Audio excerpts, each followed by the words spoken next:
যদি আপনি জীবনের ক্লান্তিকে বাক্সবন্দি করে একরাশ সবুজ আর হলদি নদীর শীতল হাওয়া গায়ে মেখে একটি বিকেল ও সন্ধে নিভৃতে উপভোগ করতে চান, তাহলে আপনাকে অবশ্যই আসতে হবে পূর্ব মেদিনীপুর জেলার হলদিয়ায়।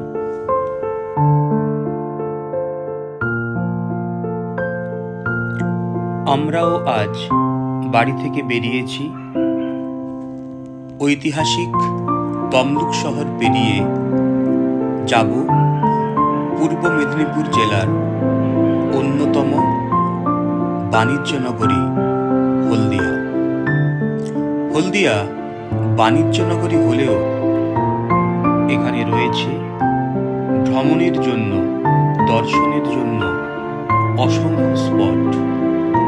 আপনি অবশ্যই দিনান্তে কিংবা সপ্তাহান্তে একটি বিকেল ও একটি সন্ধে কাটাতে আসতে পারেন এই হলদিয়ায়। হলদিয়া নামটি সকলের কাছে সুপরিচিত। এটি একটি শিল্পনগরী হলেও এখানে আপনি দেখতে পাবেন নদী, সানসেট ভিউ পয়েন্ট, এছাড়াও অসংখ্য পার্ক। তাছাড়া আপনি এখানে দেখতে পাবেন জাহাজ ও জাহাজের ডক। এখন আমরা যাচ্ছি হলদিয়া। বর্তমানে রয়েছি একটি বাঁশের ব্রিজের উপরে, নিচে রয়েছে কংসাবতী নদী এবং এই ব্রিজটির নাম পুরুষার ঘাট। আমরা যাচ্ছি হলদিয়ার উদ্দেশ্যে।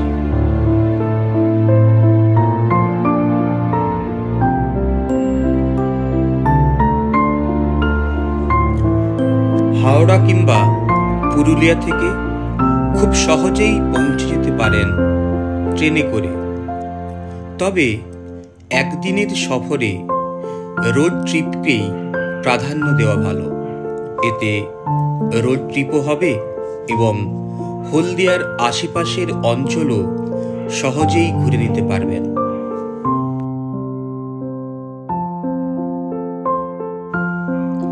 আমরা মেঠোপথ ও গ্রাম বাংলার রাস্তা পেরিয়ে এখন এসেছি জাতীয় সড়কে। এটি 116 নম্বর জাতীয় সড়ক, যেটি শুরু হয়েছে কোলাঘাট থেকে এবং শেষ হয়েছে হলদিয়াতে। 51 কিলোমিটার দীর্ঘ এই জাতীয় সড়ক NH 116।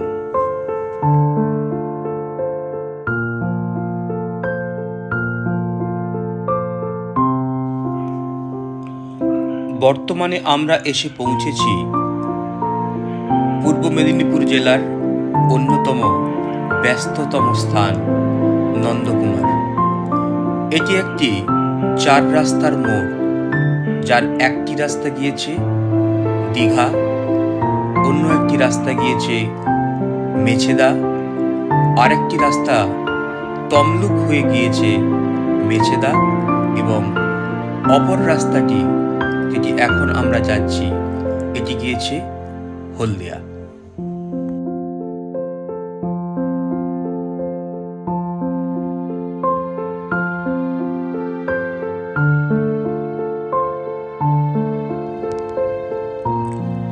এই ব্রিজটি নন্দকুমার ব্রিজ। এই ব্রিজটি পেরোলেই আমরা যে রাস্তা পাব, সেই রাস্তার দুধারের দৃশ্য চোখকে অনেক শান্তি দেয়। মানুষের কোলাহল পেরিয়ে সবুজ দেখতে দেখতে এই রাস্তায় যতবারই আমি যাই, ততবার আমার মনটা বাউল হয়ে যায়।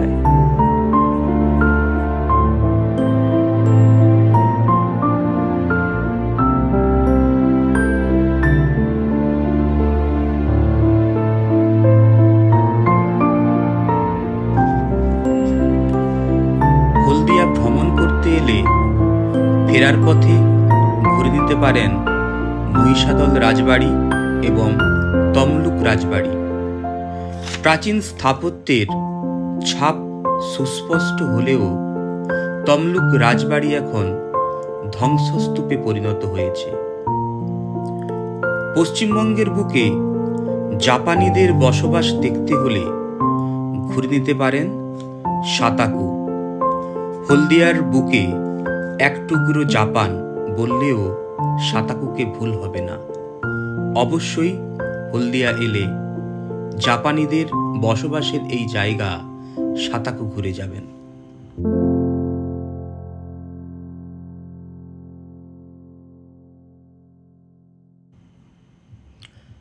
দুপাশে সবুজ দেখতে দেখতে সামনের দিকে এগিয়ে চলুন, দেখবেন মনটাও ভালো হয়ে যাবে। আর এই সবুজের মাঝে কখন যে আপনি হলদিয়া শহরে প্রবেশ করবেন আপনি বুঝতেও পারবেন না। কিংবা রাস্তার মাঝখানে যখন দেখবেন 4টি স্তম্ভ, মাঝখানে একটি জলবিন্দুর ছবি, তখনই বুঝতে পারবেন আপনি হলদিয়ার প্রবেশদ্বার ব্রজলাল চোখে পৌঁছে গেছেন। এখন আমরা চলে এসেছি হলদিয়ার প্রবেশদ্বার, সেই ব্রজলাল চোখ। সোজা যদি আমি চলে যাই তাহলে পৌঁছে যাব হলদিয়ার সিটি সেন্টার কিংবা জাহাজ ডকে। বাম দিকে গেলে আমরা পৌঁছে যাব কুকুরাহাটি, কিন্তু আমরা এখন যাচ্ছি ডান দিকে।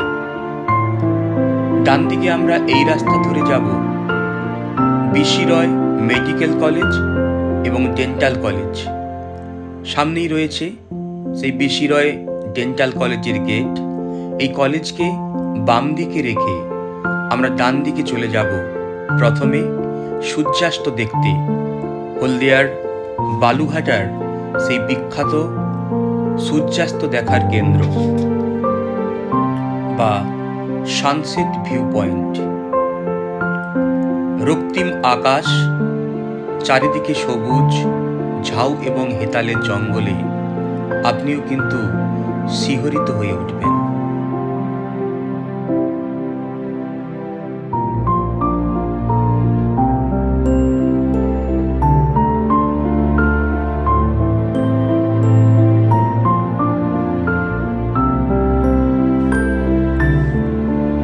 যদি আপনি গ্রীষ্মকালে বাড়ি থেকে আসেন তাহলে অবশ্যই প্রথমে আসবেন এই বালুঘাটা সানসেট ভিউ পয়েন্টে।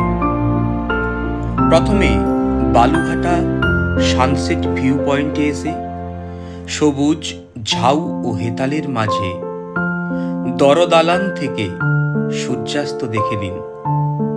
তারপর হলদি নদীর পাড় ধরে চলে আসুন টাউনশিপ রিভার সাইড পয়েন্টে।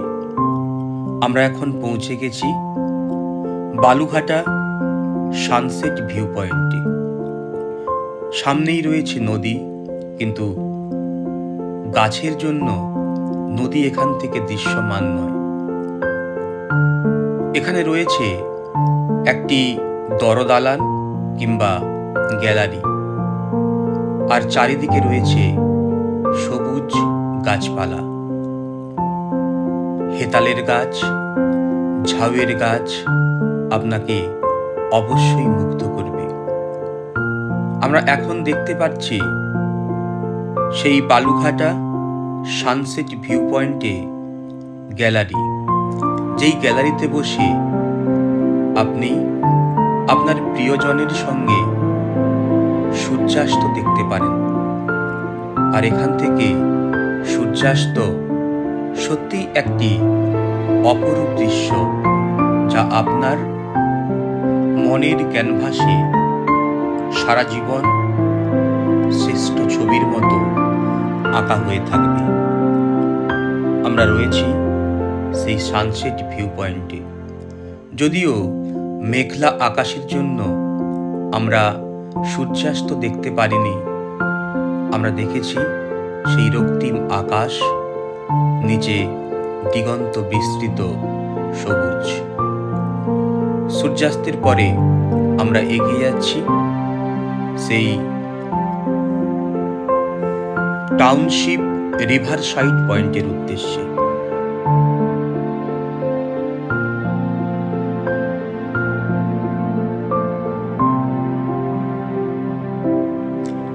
বিসি রয় ডেন্টাল ও মেডিকেল কলেজকে ডান দিকে রেখে সোজা এগিয়ে যান পূর্ব দিকে নদীর পাড়ের রাস্তা ধরে।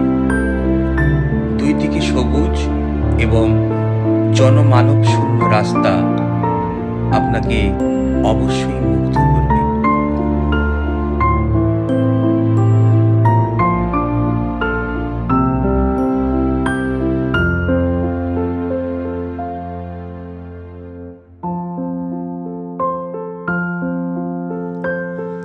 হুগলি এবং হলদি নদীর মিলনস্থলে অবস্থিত এই শিল্পনগরী একটি গুরুত্বপূর্ণ বাণিজ্য কেন্দ্র। এখানে এলে জাহাজ ডক কেন্দ্রটিকেও ঘুরে দেখতে ভুলবেন না।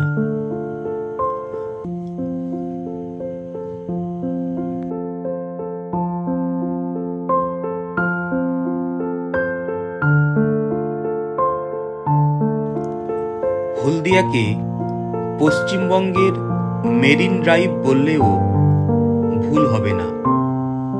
স্বপ্ননগরী মুম্বাইয়ের তুলনায় কোনো অংশে কম নয় এই হলদিয়া।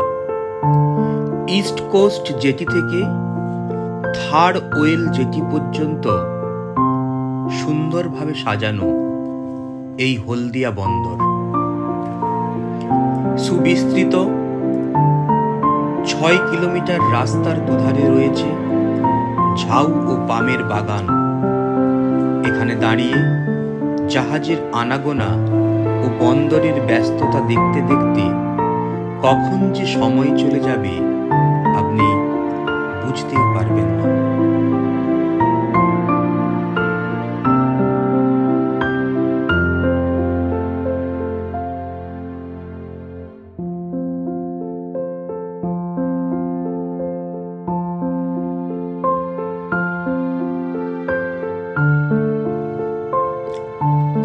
এটি হলদি নদীর পাড়।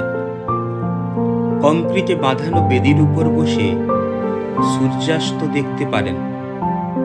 যদিও 2 কিলোমিটার দূরেই আমরা বালুরঘাট সানসেট পয়েন্ট দেখে এসেছি। নদীর পাড় জুড়ে রয়েছে নৌকোর সারি আর হলদি নদীর মাঝে কোনো গ্রীষ্মের বিকেলে বা সন্ধ্যায় অথবা শীতের দুপুরে অবশ্যই আস্তানা করে নিতে পারেন এই হলদি নদীর পাড়।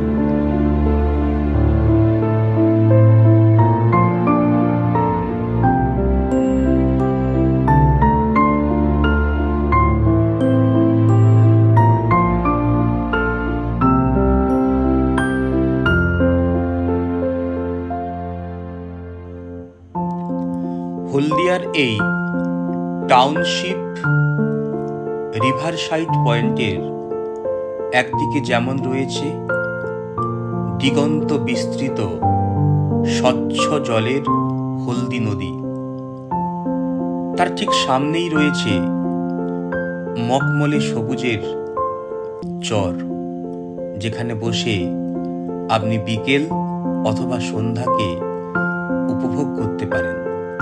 ঠিক তেমনই নদীর পাশেই রয়েছে অসংখ্য খাবারের দোকান, খাবারের স্টল। সেখান থেকে আপনি আপনার পছন্দ মতো খাবার খেয়ে এই বিকেলটিকে অথবা সন্ধ্যাটিকে আরো মুচমুচে করে নিতে পারেন।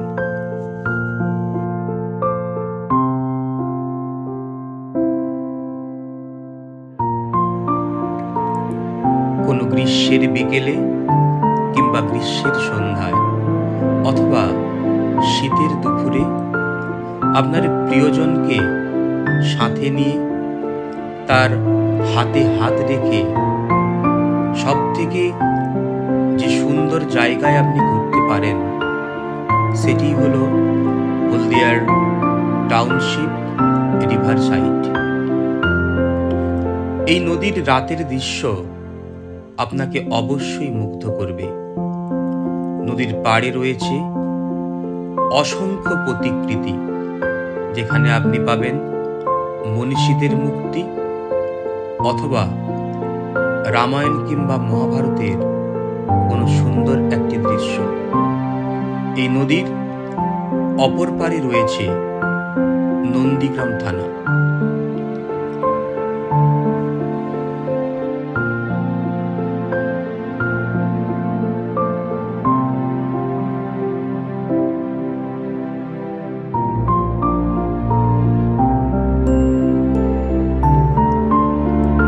নদীকে উপভোগ করতে করতে আমরা এতটাই বিহ্বল হয়ে গিয়েছিলাম, মনে হচ্ছিল যদি একবার এই হলদি নদীর বুকে ঘুরে আসতে পারি তাহলে কি না ভালো হতো। যেমন ভাবা তেমনই কাজ। খোঁজ করলাম এবং পেয়ে গেলাম জেটি, যেখানে রয়েছে স্টিমার এবং স্বল্প টাকার বিনিময়ে এই স্টিমারে করে আপনি তার এই হলদিয়া শহরের উল্টো দিকে কেন্দুমারি জেটি ঘাটে আসতে পারেন কেবলমাত্র 7 টাকার বিনিময়ে। আবার ফেরার সময় এই ভাড়াটি আরও কমে যায়, হয়ে যায় 5 টাকা। আর রাতের দৃশ্য কি আর বলবো, মনোমুগ্ধকর, মন্ত্রমুগ্ধকর। খিলখিলিয়ে জলের শব্দ, নদীতে যখন আলোগুলো পড়ছিল ঝলমল করে উঠছিল, মনে হচ্ছিল ঈশ্বরের নিজের হাতে সাজানো এই হলদিয়া শহর, ঈশ্বরের নিজের হাতে সাজানো এই হলদি নদী, ঈশ্বর যেন রূপলি চাদর বিছিয়ে দিয়েছে এই নদীর উপর।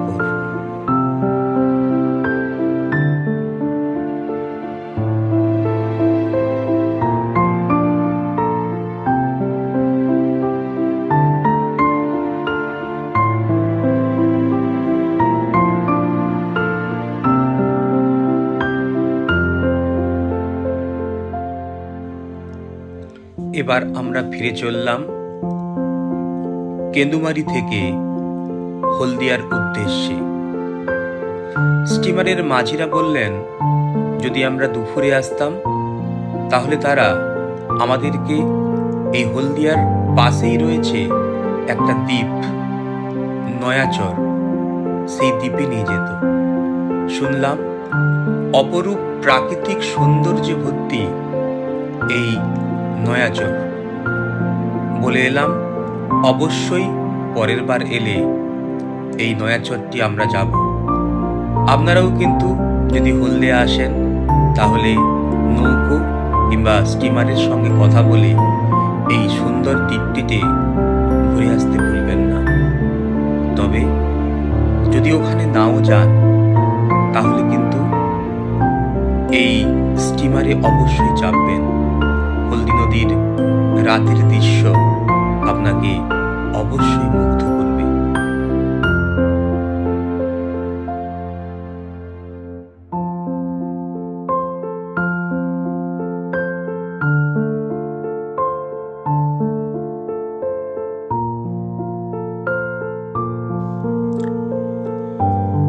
এবার আমাদের ফেরার পালা, কিন্তু ফেরার কথা মনে পড়তেই একরাশ কষ্ট বুকের মধ্যে ঝাপটা কাটতে লাগলো। মনটা খারাপ হয়ে গেল। শুধু ভাবতে লাগলাম আবার কবে আমরা হলদিয়া আসব।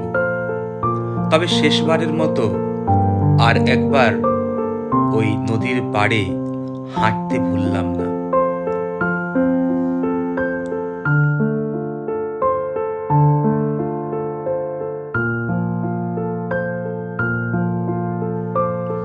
সকলকে জানাই অসংখ্য শুভেচ্ছা। আপনারা চ্যানেলটি দেখুন এবং অবশ্যই সাবস্ক্রাইব করে রাখবেন। একটি টিপস দিয়ে রাখি, যদি হলদিয়া আসেন তাহলে অবশ্যই এখানকার স্থানীয়দের কিছু স্পেশাল ডিশ বা খাবার রয়েছে, সেগুলো কিন্তু খেতে ভুলবেন না।